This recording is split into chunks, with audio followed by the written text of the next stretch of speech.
بسم الله الرحمن الرحيم. الحمد لله رب العالمين.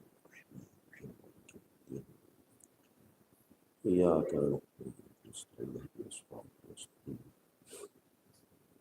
صراط الذين أنعمت عليهم غير المغضوب عليهم ولا الضالين. أعوذ بالله السميع العليم من الشيطان الرجيم. بسم الله الرحمن الرحيم. الحمد لله رب العالمين والصلاة والسلام على أشرف الأنبياء والمرسلين خاتم النبيين رحمة للعالمين أبي القاسم محمد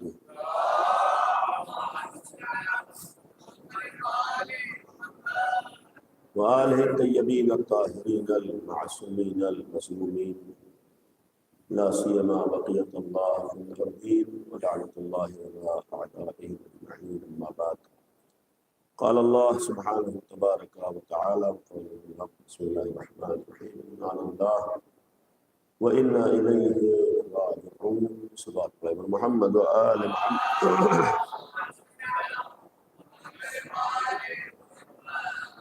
ربط مسائل کے لیے چند کلمات. یہ قرآن کریم کی آیت کریمہ جو اکثر ہم لوگ سنتے رہتے کہ انا للہ و انا الیہ راجعون. ہم اللہ کے لیے ہیں اور ہم کو اللہ کی طرف پلٹ کر جانا ہے. اس آیت کا اگر کوئی حقیقی معنی میں عملی ثبوت پیش کیا ہے تو کربلا والوں نے. کربلا ہی وہ جگہ ہے کہ جہاں ان افراد نے موت کو بے حقیقت پیش کیا. کربلا وہ جگہ ہے کہ جہاں موت کا استقبال ہے. کربلا ہی وہ جگہ ہے کہ جہاں موت کے لیے تمنائیں ہیں. کربلا وہ جگہ ہے جہاں موت کے لیے آگے بڑھنے کا جذبہ ہے. دنیا میں ہر جگہ مائیں اپنے بچوں کی حیات اور زندگی کی تمنا کرتی ہیں، دعا کرتی ہیں، لیکن کربلا وہ جگہ ہے کہ جہاں پر مائیں اپنے بچوں کو، اپنے جگر کے ٹکڑوں کو موت کے لیے آمادہ کرتی ہیں. کربلا کے علاوہ یہ کہیں منظر نظر نہیں آتا ہے کہ جہاں کوئی بیوہ ماں اپنے جوان بیٹے کو موت کے لیے آمادہ تیار کر رہی ہے. آپ رونے کے لیے تیار ہیں، آمادہ ہیں، مسلسل ذکر ابا عبداللہ حسین میں مصروف ہیں. دعا یہی ہے کہ اللہ ان جذبوں کو سلامت رکھے اور رضا کو قبول فرمائے. ان کوششوں کو صدیقہ طاہرہ کے صدقے میں شرف قبولیت عطا کرے.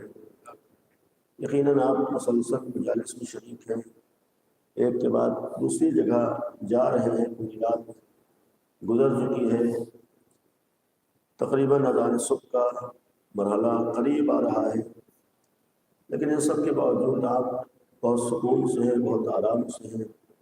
اگر گرمی ہے تو جہاں پیاس محسوس ہو پانی موجود ہے، لیکن کربلا وہ جگہ ہے کہ جہاں تمام مصیبتوں کے ساتھ ساتھ اگر بچے پانی کا مطالبہ کرتے ہیں تو ماں کہاں سے پانی لا کر دے. کربلا وہ جگہ ہے کہ جہاں خود آقا عبداللہ حسین ایک طرف پیاسے ہیں، خواتین پیاسی ہیں، اسی طرح چھوٹے چھوٹے بچے پیاسے ہیں. آپ نے مسلسل علمدار کربلا کا تذکرہ سنا ہے اور غازی عباس کا علم لے کر پوری بستی کا گشت کیا ہے. یہ علمدار کربلا وہ ہے کہ جو پانی کے لیے فرات کے کنارے گیا ہے، لیکن جب واپس آیا ہے تو خالی علم آیا ہے، علمدار نہ آ سکا. کربلا وہ جگہ ہے کہ جہاں پر دنیا میں نے عرض کیا کہ ہر ماں اور بالخصوص ایک بیوہ ماں اپنی اولاد کی زندگی کی تمنائیں کرتی ہے. محسوس کیجیے گا. جناب قاسم کے سلسلے میں چند کلمات عرض کرنا ہے کہ امام حسن مجتبیٰ کی شہادت سن 50 ہجری میں ہوتی ہے. اس شہادت کے موقع پر جناب قاسم 3 سال کے ماں کی آغوش میں ہے. اس درد کو اگر کسی حد تک محسوس کر سکے کہ اگر کسی خاتون کا، کسی عورت کا شوہر دنیا سے رخصت ہو جائے اور پھر اس کا 3 سال کا بیٹا آغوش میں ہو، تو ماں یہ سوچتی ہے، خاتون یہ سوچتی ہے کہ جب یہ میرا بچہ جوان ہو جائے گا تو میری زندگی کا سہارا بنے گا. عورت یہی سوچتی ہے کہ جب یہ میرا بچہ جوانی کے مرحلے میں قدم رکھے گا تو یہ میری بیوگی کا سہارا ہوگا، میری زندگی کا سہارا ہوگا۔ محسوس کیجیے جب جناب ام فروہ کے لیے امام حسن کی شہادت ہوئی ہے تو جناب قاسم کی کمسنی تھی، 3 سال کا سن تھا۔ یہ ماں یہی سوچتی ہوگی جب میرا لال جوان ہو جائے گا تو میں بے سہارا نہیں رہوں گی، میری زندگی کا سہارا موجود ہے۔ اب محسوس کیجئے یہی جوان 13 سال کا سن ہو چکا ہے، جوانی کی منزلوں میں ختم کر چکا ہے، اور ماں اسی جوان سے کہتی ہے میرے لال جاؤ چچا پر اپنے جان کا نذرانہ پیش کر دو۔ وہی ماں کہتی ہے میرے لال جاؤ راہ خدا میں جام شہادت نوش کرو۔ وہی ماں کہتی ہے میرے لال جاؤ خدا حافظ، اور بار بار امام حسین کی خدمت میں لے کر آتی ہے یا آقا میرے لال کو اجازت دے دیجیے۔ جناب قاسم کے لیے روایت کے جملے ہیں کہ بار بار آتے ہیں چچا مجھے مرنے کی اجازت دے دیجیے، اور جب امام مصلحت کی وجہ سے خاموش ہے تو کبھی چچا کے ہاتھوں کو بوسا دیتے ہیں، کبھی پیروں کو بوسا دیتے ہیں، بار بار یہی مطالبہ ہے چچا مجھے مقتل میں جانے کی اجازت دے دیجیے، چچا مجھے مرنے کی اجازت دے دیجیے۔ اور جب دیکھا کہ امام اجازت نہیں دے رہے، ایک گوشے میں جا کر گریہ کرنا شروع کیا، رونا شروع کیا۔ یاد آیا کہ آخری لمحات میں بابا نے ایک تعویذ بازو پر باندھا تھا اور فرمایا تھا اے میرے لال قاسم جب کوئی سخت وقت آئے تو اس تعویذ کو کھول کے پڑھ لینا۔ ایک دفعہ تعویذ کو کھولا، لکھا ہوا تھا اے میرے لال قاسم کربلا میں تو نہ ہوگا، جب قربانی آل محمد کا وقت آئے تو ہماری طرف سے اپنے چچا پر اپنے جان کا نذرانہ پیش کر دینا۔ تحریر کو دیکھا، خوش ہو گئے، چچا کی خدمت میں لے کر حاضر ہوئے۔ اے چچا یہ بابا کی تحریر ہے، جیسی امام حسین نے بھائی کی تحریر کو دیکھا بھائی کا زمانہ یاد آ گیا، آنکھوں میں آنسو آ گئے۔ شاید یہی کہا ہوئے میرے لال قاسم چچا کی تحریر بھائی کی تحریر لائے ہو یا اپنی موت کا پروانہ لائے ہو۔ عزیز و امام حسن نے امام حسین نے آمادہ و تیار کیا ہے، جناب قاسم کو سوار کیا ہے۔ تاریخ کا ایک جملہ ہے کہ جناب قاسم 13 سال کے تھے، سن اتنا کم تھا کہ خود سے سوار میں نہیں ہو سکتے تھے، اور اتنے کم سن تھے کہ اس وقت ان کے برابر کی کوئی ذرا بھی موجود نہ تھی۔ روایتوں میں ہے کہ صرف ایک کرتے میں جناب قاسم کو رخصت کیا ہے، اور خود سے یہ بچہ سوار ہو نہیں سکتا تھا، غازی عباس نے اٹھا کر اس بچے کو سوار کیا ہے۔ خود راوی کہتا ہے کہ جناب قاسم کے پیر رکابوں تک پہنچ نہیں رہے تھے، رکابوں کو کاٹ کر چھوٹا کیا گیا۔ جناب قاسم جس وقت نکلے ہیں، اب ایک جملہ تاریخ نے لکھا ہے کہ دشمن کا آدمی ہے، لیکن جملہ کہتا ہے کہ جس وقت میں نے جناب قاسم کو دیکھا لگتا تھا کوئی چاند کا ٹکڑا ہے جو چلا آ رہا ہے۔ اب انصاف سے بتائیے جو کمسن جو جوان دشمن کی نگاہ میں چاند کا ٹکڑا ہو، وہ ایک بیوہ کی نگاہ میں کتنا حسین رہا ہوگا۔ اگر دشمن یہ جملہ کہہ رہا ہے کہ چاند کا ٹکڑا آ رہا تو ماں نے کس دل سے الوداع کہا ہوگا۔ جناب قاسم مقتل میں آتے ہیں، وہ جنگ نہیں پڑھنا، اب لمحہ آتا ہے، مرحلہ آیا ہے کہ ایک دفعہ جناب قاسم سے گھوڑے پہ سنبھلا نہ گیا، گھوڑے سے زمین کی طرف آئے، آواز دیتے ہیں یا اماں ادرکنی، اے چچا میری مدد کو آئیے، اے چچا میری مدد کو پہنچیے۔ ادھر جناب قاسم نے جملہ فرمایا چچا میری مدد کو آئیے۔ آقا حسین خیمے سے نکلتے ہیں، مقتل کا رخ کیا ہے۔ ادھر آقا حسین خیمے سے نکلے، مقتل کی جانب نگاہ اٹھا کر دیکھی، ایک منظر مولا حسین کے سامنے آیا، دیکھا جناب قاسم سرزمین کربلا پر ہے، اور ایک ملعون جناب قاسم کے سرہانے بیٹھا ہے اور چاہتا ہے کہ زندگی ہی میں جناب قاسم کا سر قلم کر لے۔ یہ ایسا منظر تھا جسے دیکھ کر آقا حسین برداشت نہ کر سکے۔ مولا حسین نے اپنے بنی ہاشم کے ساتھ شیرانہ حملہ کیا، ادھر سے مولا حسین بنی ہاشم کے ساتھ دوڑتے ہیں، اس ملعون نے اپنے ساتھیوں کو مدد کے لیے پکارا، ادھر سے گھڑ سوار اس ملعون کی مدد کے لیے دوڑتے ہیں۔